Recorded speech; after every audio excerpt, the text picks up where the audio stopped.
Bueno, vale muchachos. En este caso vamos a resolver el problema 3 del boletín 6, ¿vale? En este problema básicamente lo que tenemos son dos operadores herméticos A y B que están relacionados con unos observables físicos alfa y beta, ¿no? Tal que, digamos, A tiene autoestados psi1 y psi2 con autovalores A1 y A2. Sí, esto lo que quiere decir básicamente es que si yo aplico A, ¿sí? Sobre si uno o 2 esto me tiene que dar básicamente, perdón, A1 o A2 dependiendo cuál sea el sí que tengo acá, por el propio si uno si dos, ¿no? Y tengo lo mismo por el otro lado, ¿no? Tendré un operador tal que aplicado sobre los estados Phi 1 o 2 esto tendrá que ser V1 o 2 por el mismo autoestado, ¿no? Sí. Y adicionalmente tenemos una relación entre los estados propios, ¿no? Esta relación es la que está acá escrita, que es que básicamente si uno es igual a un quinto de 3 por phi uno más 4 por phi 2, ¿sí? Y que psi 2 es igual a un quinto de 4 por phi uno menos 3 por phi 2, ¿vale? Y lo primero que nos pregunta el problema es si cuando se mide beta, ¿no es cierto? Se obtiene V1, ¿sí? ¿Cuál es el estado del sistema después de esta medida? Sí, básicamente, si esto sería en el primer punto, en el A, ¿sí?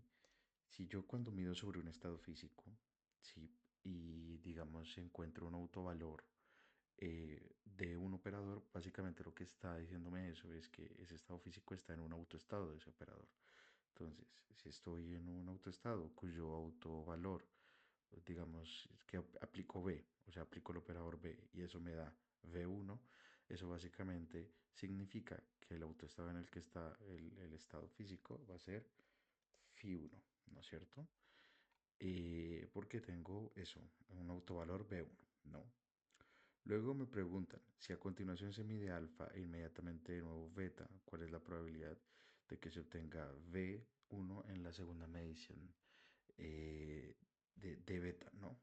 Este es un problema un poco más truculento, ¿no? Y básicamente lo que tenemos que entender muy bien, sí, es que yo parto, digamos, yo parto de un estado Phi 1, sí, lo que me dicen acá es, después se mide alfa, pero no me dice exactamente cuál es el alfa que se mide, entonces de Phi 1 yo podré pasar a un estado Psi 1 o podré pasar a Psi 2 y después de esto, digamos, me dice cuál es la probabilidad de que se mida de nuevo B1, es decir, que si uno pase a Phi 1 o a Phi 2 y luego estos dos pasen a Psi 1 de nuevo, ¿no?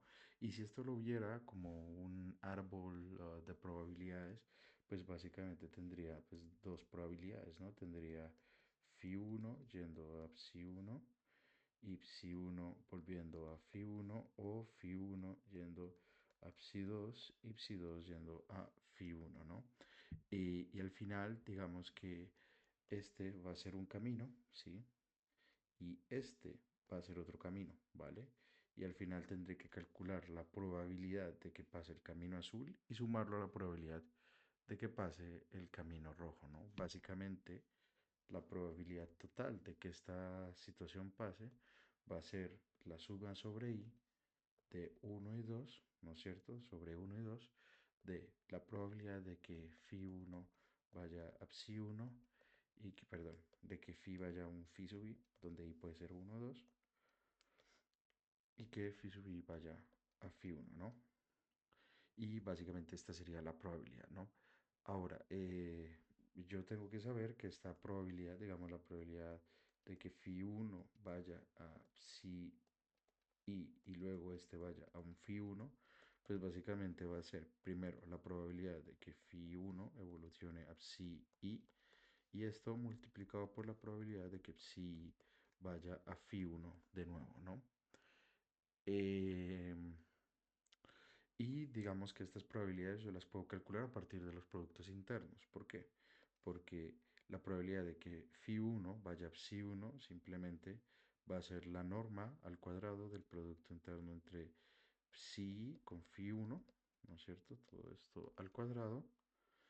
Y esta probabilidad pues va a ser la norma al cuadrado del producto interno de phi 1 con psi i. Disculpen, esto es psi, ¿vale? Todo esto al cuadrado, ¿no?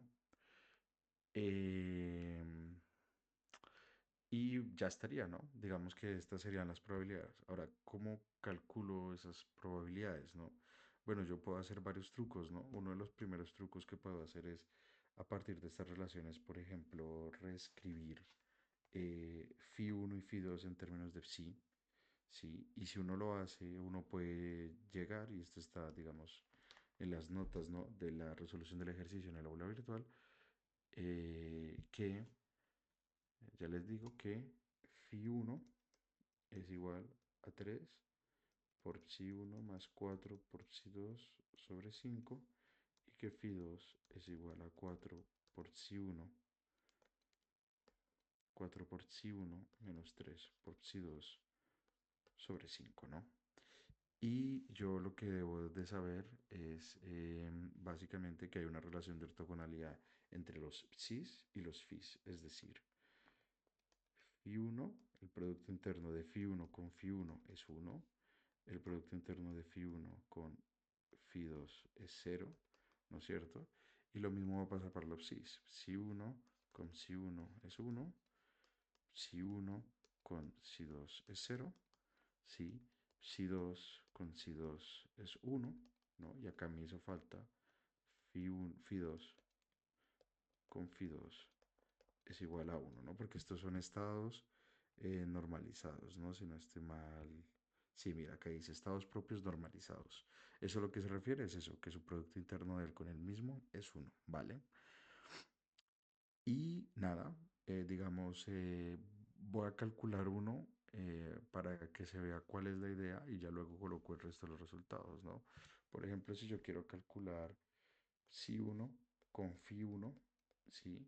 Yo acá puedo reemplazar ya sea phi 1 en términos de psi 1 y psi 2 o psi 1 en términos de phi 1 y phi 2. Digamos, si por ejemplo reemplazo psi 1, ¿no?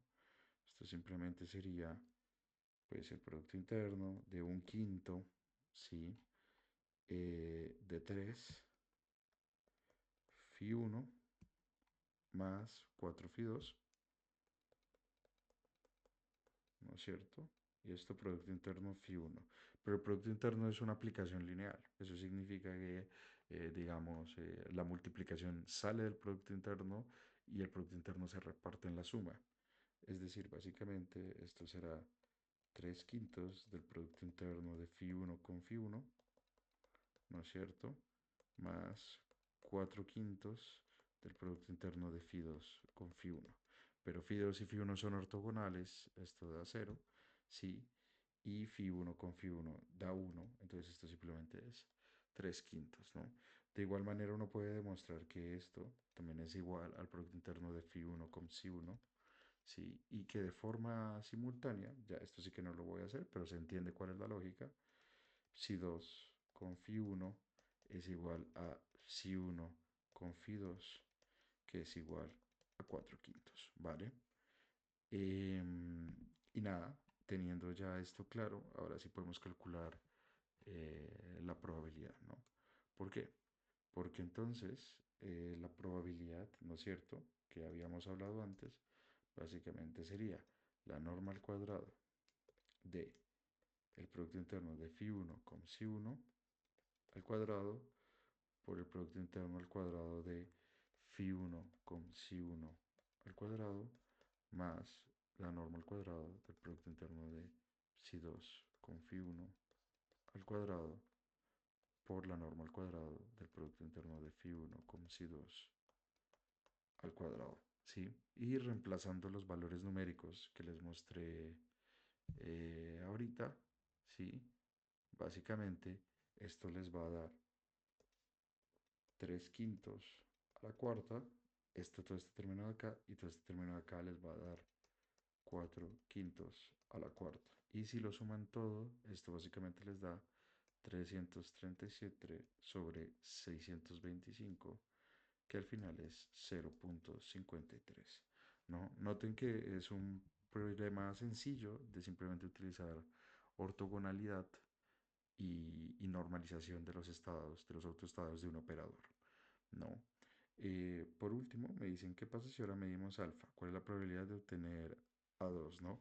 A priori esta pregunta es un poco más confusa porque uno podría pensar, vale, ahora tengo este mismo caso, pero ahora voy a tener A2 de nuevo, ¿no? O sea, que pase de Phi 1 a A2.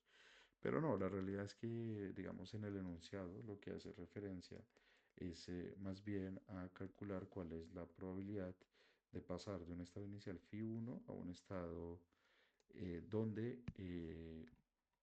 se mida el valor A2, es decir, a un autoestado de la forma Psi 2, ¿no? Y esto pues es simplemente la norma de Phi 1 con Psi 2, ¿no es cierto?, al cuadrado. Y esto ya lo calculamos antes, ¿sí? Porque esto es básicamente 4 quintos a la 1 medio, es decir, 16/25, ¿no? El producto interno ya lo calculamos en el numeral anterior. Y esta sería la solución del problema 3 del boletín 6.